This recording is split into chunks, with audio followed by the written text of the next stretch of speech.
Dis Gaëlle, j'ai plus d'énergie, je n'arrive plus à me motiver. Qu'est-ce qui se passe? Pourquoi est-ce que depuis que j'ai enfin un travail stable, une vie stable, j'ai l'impression que tout mon peps est parti?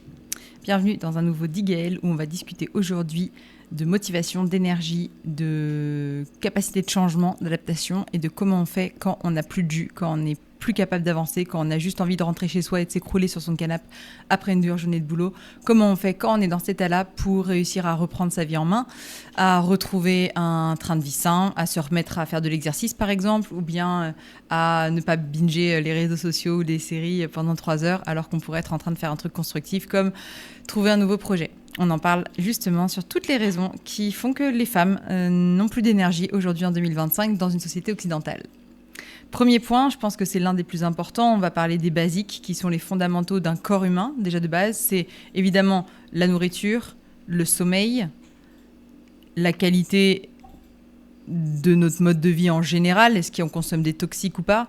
Est-ce qu'on a des addictions donc? Et est-ce qu'on s'entraîne bien? Est-ce qu'on fait de l'exercice physique?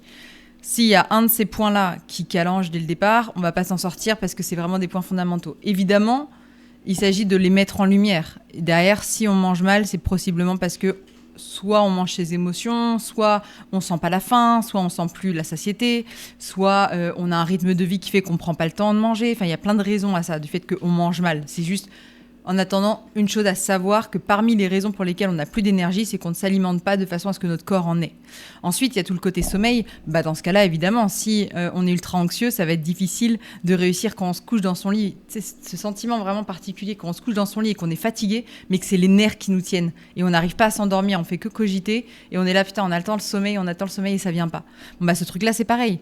Ça vient de plein de choses. Il y a énormément de raisons à ça, de l'anxiété latente. Parfois, c'est de l'angoisse, parfois, c'est un niveau, une sorte d'excitation du système nerveux sympathique qui est trop élevé, le parasympathique pas assez, donc il y a une mauvaise régulation de ça. Parfois, c'est en lien avec le taux de cortisol. Enfin, il y a beaucoup de choses qui peuvent être en lien avec ça. Mais en attendant, c'est bien de le savoir. En tout cas, en accompagnement, c'est pas mal de le savoir parce qu'on sait qu'on va devoir aussi mettre l'accent sur le sommeil. Ensuite, évidemment, il y a la qualité du mode de vie en général. Si on ne fait pas du tout d'exercice, c'est pas un problème en soi de base. Il faut juste, par contre, qu'on ait de l'activité physique. On n'est pas obligé d'aller à la salle, mais il faut au moins qu'on se bouge un peu. Parce que si on se bouge pas, le problème, c'est qu'on n'arrive évidemment pas à bien dormir derrière ou bien à avoir faim de façon à manger des choses qui sont utiles pour notre corps, donc tout ça, ça joue. Et puis ça régule beaucoup plus de choses que ce qu'on croit, le sport en fait. Le sport, l'activité physique, ça permet de réguler énormément de choses sur le plan hormonal, donc c'est important. Et ça fait partie des choses. Le problème, en fait, avec le truc de oui, faites de l'exercice, c'est quand on n'a plus d'énergie, en fait, c'est compliqué. Dans mes clientes, il y a des femmes qui n'ont même plus la force de se faire à manger, en fait. Elles sont tellement fatiguées qu'elles rentrent chez elles, elles ont trop la flemme. Ça leur semble vraiment, c'est pas une caricature, ça leur semble vraiment au-dessus de leur force que d'aller cuisiner une bonne recette qui leur fasse du bien, qui leur fasse plaisir. C'est trop, en fait, parce qu'elles en peuvent déjà plus. Alors évidemment, si on leur rajoute par-dessus le fait qu'elles vont devoir aller se taper, prendre leur bagnole, se taper 20 minutes de bouchon pour arriver dans une salle où elles vont devoir se motiver, aller faire un cours, revenir, se changer, évidemment que c'est au-dessus de leur force, évidemment. C'est pour ça que c'est toujours important de mettre des priorités. Parfois, la priorité, c'est de se reposer et ensuite de reprendre l'exercice, et pas l'exercice physique, et pas dans le sens inverse. Parfois, c'est plus facile dans ce sens-là. Évidemment, il n'y a pas que ça dans le corps de la vie d'une femme. Il y a aussi des hormones, il y a aussi des cycles. C'est une période où on est encore menstrué, il y a quand même des choses qui font qu'on peut être très, très faible en énergie. Parce que, par exemple, si on a ne serait-ce que trop d'anémie, de par le fait qu'on perde du sang régulièrement, si on ne régénère pas nos globules rouges assez, souvent par manque de fer, souvent par une carence quelle qu'elle soit, mais notamment de fer, dans ce cas-là, bon courage pour l'énergie. Si on est carencé, ça va être difficile de vraiment demander à notre corps d'aller encore plus loin. Donc c'est pareil, avant de demander aux femmes de faire de l'exercice, ce serait pas mal de savoir si elles sont en capacité de le faire. Avant de demander aux femmes d'aller courir ou lever des poids à la salle, vérifions d'abord toujours quelles ont les ressources, les nutriments, les macronutriments, donc protéines, lipides, glucides, dans leur alimentation qui leur permettent de subvenir à cet effort, de contribuer au bien-être de leurs muscles. Est-ce qu'elles sont hormonalement balancées? Est-ce qu'elles ne sont pas en hypothyroïdie, comme c'est le cas d'énormément de femmes aujourd'hui, avec tous les perturbateurs endocriniens, etc., etc. Il y a vraiment d'énormes problèmes de thyroïde, en particulier aussi par rapport aux carences, que notre alimentation est tellement dévaluée en termes de nutriments. Maintenant, une tomate n'a plus autant de vitamines qu'avant. Bon, bah ça contribue aussi au fait que la thyroïde des femmes fonctionne mal. Bon, bah, une hypothyroïdie, l'un des symptômes, c'est notamment la fatigue. Donc, bah, quand on est dans une hypothyroïdie, demander à ces femmes-là d'aller se bouger les fesses et d'avoir de la motivation, bon courage. C'est pas l'idée. Et puis, c'est pas sain pour elles non plus, parce qu'elles sont en train de tirer contre leur camp. Leur corps va être pris entre deux feux. Donc, toujours avoir une idée très claire de ce qui se passe sur le plan hormonal, sur le plan des carences vitaminiques, minérales, etc., pour être sûr qu'on n'est pas en train de forcer quelqu'un à se remettre dans un mouvement auquel son corps n'est pas du tout prêt, en fait. Et ça, c'est important. C'est important de l'avoir en tête. Donc ça, c'est sur vraiment le plan physiologique. Toujours super important d'avoir une idée claire de ce qui se passe physiquement chez une femme. Parce que chez les hommes, c'est important aussi, mais chez les femmes, les hormones font que c'est encore plus complexe. Parce qu'en plus, en fonction du stade du cycle, on n'est pas du tout dans les mêmes vibes énergétiques. On a plus ou moins d'énergie, ça fluctue. On n'est pas résistante de la même façon à l'exercice, à l'endurance, etc., à la motivation. Donc, il y a beaucoup de choses quand même qui se jouent. Ça, c'est le premier point. C'est le plan vraiment physiologique. Quand on veut faire un point sur l'énergie restante chez une femme, qu'est-ce qu'on peut mobiliser comme moyen pour la remettre en mouvement pour qu'elle atteigne ses objectifs. Il faut vraiment vérifier sur le plan physiologique. Évidemment, on s'assure aussi au préalable qu'il n'y a pas d'antécédents médicaux, qu'il n'y a pas de pathologie en cours, qu'il n'y a pas de traitement en cours. Enfin, on fait un état des lieux complet, évidemment. Et c'est pour ça que c'est pas possible pour tout le monde de le faire, parce que ça demande d'avoir un bon background qui soit scientifique, médical. Et évidemment, de travailler en collaboration avec ses médecins. Si jamais il y a des pathologies en cours, de l'avoir bien en tête. Parce que ça va nécessiter une adaptation. Parce que ça change tout. S'il y a une pathologie sous-jacente, une pathologie chronique notamment, évidemment que les ressources ne vont pas être les mêmes. Donc c'est important d'avoir ça en tête aussi. Quand on se propose de coacher, d'accompagner des femmes, toujours vérifier que l'ensemble, l'environnement. Et puis, c'est pas pareil. Si elle a des enfants en bas âge, évidemment, son temps de sommeil va pas être le même que si elle a des enfants qui sont déjà grands ou qu'elle en a pas. Tout ça, ça joue aussi. Et par quoi son corps est passé. Est-ce qu'elle a vécu des traumas physiques ? J'entends là vraiment des chocs physiques, des opérations, des fractures, des pathologies qui lui ont vraiment modifié qui ont vraiment modifié son corps. Est-ce qu'elle a eu des enfants ? Est-ce qu'elle a accouché par voie basse, par césarienne ? Tout ça, ça fait partie des choses qui changent le cours de la vie d'une femme. Est-ce qu'elle est ménopausée, pas ménopausée ? Enfin, il y a beaucoup, beaucoup de choses qui rentrent en compte. Donc, sur le plan hormonal, sur le plan du mode de vie en général, sur le plan des antécédents médicaux, c'est important d'être au clair si on ne veut pas faire n'importe quoi dans les grandes largeurs. Et j'en vois trop peu des gens qui prennent ça en compte quand ils commencent à accompagner quelqu'un. Vraiment. Enfin, je dis pas que tous les thérapeutes et tous les coachs ou les psys devraient commencer par faire un bilan de ce niveau-là quand ils veulent accompagner quelqu'un. Néanmoins, ce serait pas du luxe qu'ils aient au moins les compétences pour le faire. Alors évidemment, ça demande un niveau de connaissance biologique, physiologique, scientifique et médicale plus élevé que ce qu'on apprend en un an de formation de coach. Néanmoins, je pense pour moi que c'est essentiel. Et c'est effectivement quelque chose qui permet d'éviter de se tromper de cible, en fait, tout simplement. Voilà, ça c'était pour la première partie de physiologiquement. Et j'essaie de ne pas être complètement exhaustive non plus, parce qu'en fait, sinon, ça me durerait 4 heures. Mais voilà les grands points. Donc, qu'est-ce qu'on mange ? Quelle est la qualité de notre sommeil ? Est-ce qu'on fait de l'exercice physique ? Et est-ce qu'on a des toxiques ? Est-ce qu'on consomme des toxiques ? Donc, toxiques, je parle évidemment de tout ce qui n'est pas fait pour notre corps à la base. Voilà, ça vous donne une très bonne idée. Le goudron, on n'est pas censé le mettre dans nos poumons. S'il y en a qui avaient un peu un doute là-dessus, voilà, par exemple.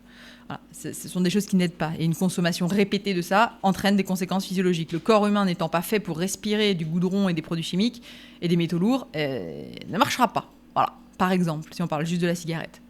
Ensuite, on peut aussi aller regarder sur le plan plutôt, là, effectivement, plus émotionnel, parce que oui, ça joue énormément aussi. On sait combien les personnes qui traversent des difficultés émotionnelles, que ce soit face à une rupture, à un deuil, des engueulades à répétition dans des situations très conflictuelles, ça peut être des gens qui sont aussi proies à une mélancolie, un état dépressif qui est à moitié émotionnel et moitié chimie cérébrale, même si on se rend compte en ce moment, là, les dernières données scientifiques montrent que les émotions peuvent être quantifiées parce qu'elles correspondent à une libération de neuropeptides dans le cerveau, mais bref, mis à part ça, en attendant, voilà, tout ça, ça joue directement sur le corps, sur le niveau d'énergie, et c'est important de l'avoir en tête aussi. Regardez comment la personne, elle gère ses émotions, regardez s'il y a des problèmes dans sa vie, factuels, des choses qui lui pèsent depuis longtemps, la charge mentale qui est en lien avec tout ça, parce qu'évidemment, c'est un énorme point à checker aussi quand une femme dit qu'elle a plus d'énergie. Souvent, c'est pas qu'elle n'en avait pas au début de la journée, c'est qu'en fait, elle l'a dépenser dans plein de choses qui lui ont grignoté des petits bouts de cerveau tout au cours de la journée, de penser ah oui, il faut que je pense à mettre le maillot de bain du petit dans le sac parce que demain il y a piscine, ah oui, puis ça tombe bien parce qu'à piscine il faudra que je voie la mère du petit copain de machin truc parce que on a ça à organiser pour le week-end prochain, etc. Tous ces trucs là, ça prend de l'énergie. Le cerveau, c'est une machine. S'il a une pensée, il dépense de l'énergie. Les neurones se connectant entre eux, c'est pas gratuit.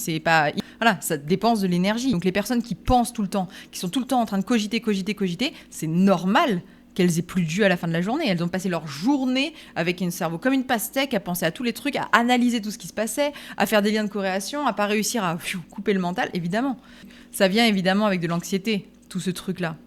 La charge mentale. C'est le fait de ne pas pouvoir déléguer, le fait de ne pas savoir déléguer, le fait de, même quand on délègue, toujours avoir ce truc-là en tête, donc de ne pas déléguer vraiment. Toutes ces choses-là, évidemment, ça coûte en énergie. Ça coûte en énergie, ça prend du temps, ça prend de l'espace mental. Il n'y a pas que ça, évidemment. Souvent, ça vient avec une volonté de contrôle, un peu pas excessive forcément. Hein. Parfois, c'est très justifié. Enfin, on veut que les gens aillent bien, on veut s'assurer que tout aille bien.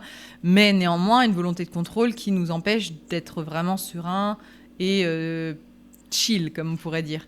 D'être un peu, voilà, on verra bien ce qui se passe, et puis c'est pas grave si ça se passe pas comme je voulais, c'est pas la fin du monde, etc. Ce côté-là, quand on est vraiment dans le contrôle, quand on est plutôt à pas vouloir que les autres fassent parce que, attends, ça va être plus vite fait si je le fais moi, bon bah ça coûte de l'espace mental aussi. Donc la charge mentale, c'est pas que organisationnel, c'est aussi quelque chose qui est de l'ordre du ressenti, des pensées, et c'est beaucoup quelque chose qui est rémanent en tête en permanence. Ça compte beaucoup. Ça compte beaucoup dans la vie d'une femme, notamment, pas que, mais dans la vie d'une femme notamment, ça compte énormément. Ensuite, il y a aussi le fait que ce soit tous les jours comme ça, il y a le côté répétitif. Si tous les jours, on a une charge mentale qui nous met la tête comme une pastèque et qu'on n'a jamais un moment pour vraiment décharger, que ce soit un moment, que ce soit un lieu ou que ce soit une présence qui nous permette de sortir notre charge mentale là comme un sac à dos, enlever ce truc-là et le poser sur les épaules de quelqu'un et juste souffler. Si on n'a jamais ça, bah évidemment qu'on s'épuise. Le niveau de cortisol dans le corps, il est toujours au taquet, évidemment, qu'à un moment donné, les surrénales, elles n'en peuvent plus, elles ont les batteries à plat, évidemment. Évidemment, ça ne peut pas se passer autrement, en fait. Surtout si on ne mange pas comme on devrait, surtout si on ne dort pas comme on devrait, surtout si c'est toujours comme ça, tout le temps, et que le niveau s'accumule. En fait, notre corps reste extrêmement bien fait, magique, se répare tout seul et tout ce qu'on veut. En attendant, malgré tout, c'est une machine avec des ressources qui sont celles qu'on lui donne. Donc avoir nulle part pour pouvoir vraiment souffler, c'est une des causes d'épuisement, évidemment. Et ça marche, on voit beaucoup ça au travail, avec les burn-out. Là, c'est un épuisement qui est émotionnel, principalement, et physique également. C'est une charge de travail qui augmente. Et puis, avec souvent, quand même, maintenant, on voit beaucoup de concepts de burn-out, c'est aussi beaucoup d'harcèlement qui sont en lien derrière. C'est pas juste j'ai eu trop de travail, c'est j'ai eu trop de travail et j'ai jamais été gratifié pour ça et on m'a jamais augmenté, on m'a jamais reconnu et en plus je m'en prends plein la tête par mon patron, mes collègues, machin. Enfin, en tout cas de ce que je constate, je vois qu'il y a de plus en plus de cas de burn-out qui sont pas en lien avec réellement uniquement la charge de travail, mais plutôt les conditions de travail et les collègues de travail. Ça change quand même la donne. Ce qui m'en vient à parler effectivement du côté relationnel, qui est un point essentiel quand on veut savoir pourquoi est-ce qu'une femme perd son énergie, on regarde où elle la perd. Et souvent, dans le lot, on trouve des petits puits énergétiques comme ça qu'elle appelle ses amis, ses parents, voilà, ses proches. Et là, on se rend compte, cette personne, elle te pompe ton énergie. Bon, bah, tu peux en avoir autant que tu veux. Si t'en as une qui te l'aspire en même temps que t'en as, on va pas s'en sortir. Et encore une fois, je dis pas que c'est la faute des autres.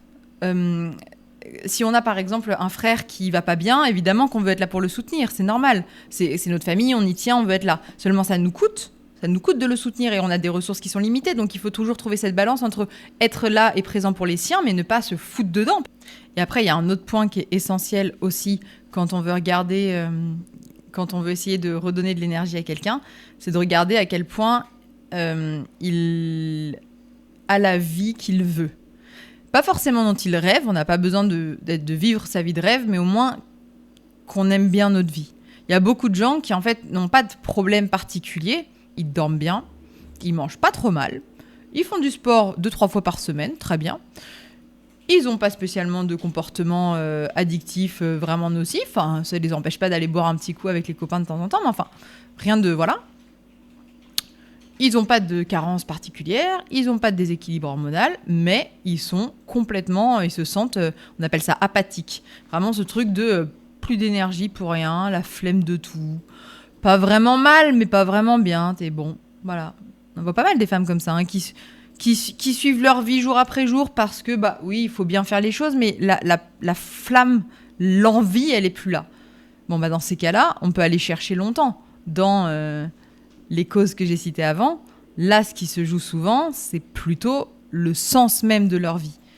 Bah, dans ces cas-là, ce qui compte, c'est plutôt d'aller regarder à quel point elles voulaient la vie qu'elles ont et à quel point c'est toujours aligné avec ce qu'elles veulent maintenant. Est-ce que vraiment la vie qu'elles ont réussi à construire leur correspond ?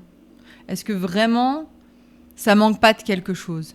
Et évidemment, on peut tomber dans des cas où les femmes sont des éternelles insatisfaites et qu'elles veulent toujours un truc à améliorer.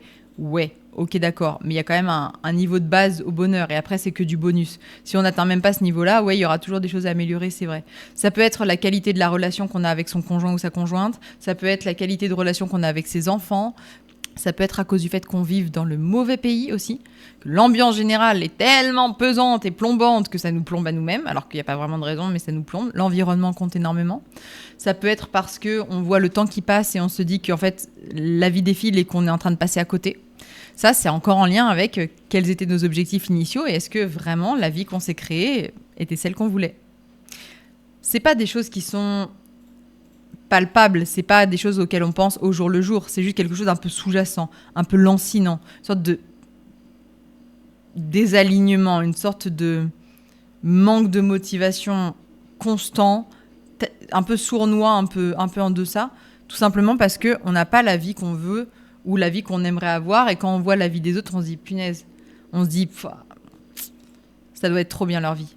Mais pour autant, on fait rien pour changer la nôtre. Hein. On ne met rien en place vraiment concrètement dans l'action pour changer. Parce qu'en fait, des bouquins, on peut en lire toute notre vie. Il n'y a pas de problème. Ça ne fait pas que si on les applique pas, ça ne sert à rien. Lire des livres, c'est génial, mais ça n'a jamais fait progresser qui que ce soit dans sa vie. S'il les applique pas, c'est juste de la nourriture pour le mental. Ça ne fait que renforcer la charge mentale. De savoir ce qu'on devrait faire et de pas le faire, c'est encore pire que de pas savoir. Donc à la limite, lisez pas de bouquins de développement personnel si vous comptez pas les appliquer. Ça va faire plus de mal que de bien. Vraiment, si vous comptez pas du tout appliquer ça dans votre vie, ça n'a pas la peine. Vous allez vous faire mal. Vous allez arriver dans des moments où vous allez savoir ce que vous auriez dû faire, référence au bouquin machin, vous n'allez pas avoir réussi à le faire parce que vous êtes humain et que c'est pas si facile, et vous allez en plus de pas avoir fait le truc que vous auriez dû faire, vous culpabiliser parce qu'en plus cette fois-ci vous saviez. Donc, autant lire des choses qui vous aèrent l'esprit, qui vous font du bien dans ces cas-là, parce que si c'est pour se flageller 2 fois plus derrière, opération à somme nulle, vraiment même plutôt négative, ça n'a pas d'intérêt. Ça va même plutôt vous faire du mal. Et ça, c'est pas le but. Le but, c'est de faciliter la vie. Moi, ce que j'aime faire avec mes clientes en consultation, c'est de leur faciliter la vie. Faire en sorte que tout ce qui avait des frictions disparaissent, qu'on les mette en lumière, qu'on s'assure que tout va bien sur le plan physiologique et ensuite qu'on passe aux étapes d'après. Tout ça, c'est basé sur la pyramide de Maslow, où on vérifie étape par étape la sécurité, les besoins vitaux. Et puis après, hop, on monte petit à petit dans l'épanouissement d'une personne et on arrive à la fin sur les grands projets de contribution, etc., d'épanouissement du sens de la vie, etc. Mais avant ça, il y a énormément de couches à la pyramide de Maslow. Donc évidemment, on s'assure de tout ça, parce qu'en fait, au final, ça sert à rien d'aller se poser des questions métaphysiques sur le sens de la vie si on n'arrive pas à bien dormir, bien manger, bien faire de l'exercice, bien bouger et bien boire. Enfin, vraiment, les basiques sont là. On est un corps humain. On a toujours l'impression qu'il y a la tête et le corps, les deux sont liés. La tête fait partie du corps, jusqu'à preuve du contraire, on n'est pas déconnecté de là. Donc, tout est lié. Et le corps envoie énormément de signaux au cerveau. Il y a des boucles de rétrocontrôle qui sont actives en permanence. Le corps envoie autant de messages au cerveau que l'inverse. Nous, on a l'impression que le cerveau pilote, pas du tout. Le corps pilote tout autant. Donc, si lui, il n'est pas satisfait, il va envoyer les messages chimiques au cerveau pour lui dire, par contre, on va y aller mollo sur l'activité physique aujourd'hui. Ou bien sur les projets, voilà. Nous, on va se dire, ah ouais, non, mais je suis fatiguée en ce moment, j'ai pas d'énergie, j'arrive pas à me motiver. Ouais, bah tu m'étonnes.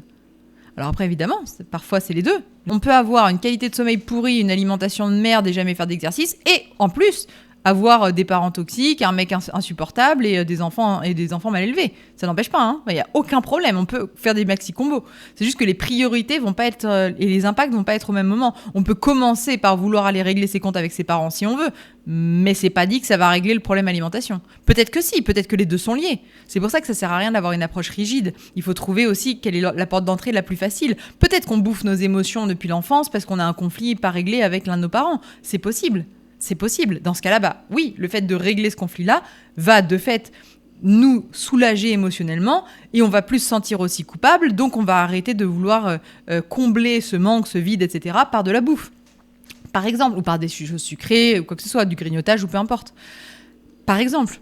Évidemment que si ce qui nous inquiète le plus, c'est la fidélité de notre conjoint ou la qualité de notre relation de couple, et que parce qu'on est tellement inquiet, on n'arrive pas à dormir le soir, évidemment que dans ce cas-là, le fait de régler la situation avec notre conjoint va permettre de réaméliorer la qualité de sommeil, évidemment. Je ne crois pas à... en fait, c'est tellement du cas par cas. C'est tellement du cas par cas. Il y a tellement de liens possibles entre toutes ces choses-là. Tout est entremêlé, en fait. Et c'est pour ça que c'est pas évident de le faire seul, c'est de trouver le petit bout de la fil de laine. Et puis quand on commence à détricoter, on se rend compte que tout est lié très bien. Mais il faut déjà réussir à le trouver. Il est où le début de la pelote ? Il est où le truc ? Par quoi on commence ? Et puis une fois qu'on commence, comment on fait les liens ? Et puis quand on trouve un nouveau problème, comment on le règle ? C'est pas évident du tout. On ne l'apprend pas à l'école, ça. On n'apprend pas à l'école comment est-ce que tout est important dans un corps humain et pas seulement le côté physiologique, le côté émotionnel, psychique également. Évidemment. Alors après, on peut aller regarder sur beaucoup d'autres aspects. Évidemment qu'une fois qu'on aura déblayé le plus gros, on pourra aller regarder sur est-ce qu'il n'y a pas des toxines dans l'alimentation, est-ce qu'on ne pourrait pas améliorer telle qualité de la relation, sans parler qu'elle soit toxique ou saine, mais est-ce qu'on ne pourrait pas améliorer la qualité des liens qu'on tisse, est-ce qu'on ne pourrait pas améliorer le fait d'aller marcher en nature plutôt que d'aller marcher dans une salle de gym, etc., etc. On peut améliorer des petites choses après, mais le gros, il n'est pas là. Enfin, quand j'en suis arrivée là, avec mes clientes, je suis très contente. Quand j'en suis arrivée à discuter de où est-ce qu'on va se faire des balades, c'est très très bien. Quand on arrive à ces niveaux-là de précision, c'est que déjà ça va mieux. Mais déjà de base, il y a un gros travail à faire. Et ce truc-là, il n'est pas évident à faire seul, évidemment. C'est difficile d'avoir du recul sur soi, un vrai recul qui nous permette d'y voir clair et de comprendre quelle est la cause. Parce qu'à chaque fois, on a l'impression qu'on a trouvé la raison, et en fait, il y en a encore 10 derrière qu'on n'a pas vu. Donc, trouver quelqu'un qui nous aide à creuser, et d'aller toujours de plus en plus profond, creuser en permanence pour aller regarder ce qui se passe en dessous, ça c'est chouette.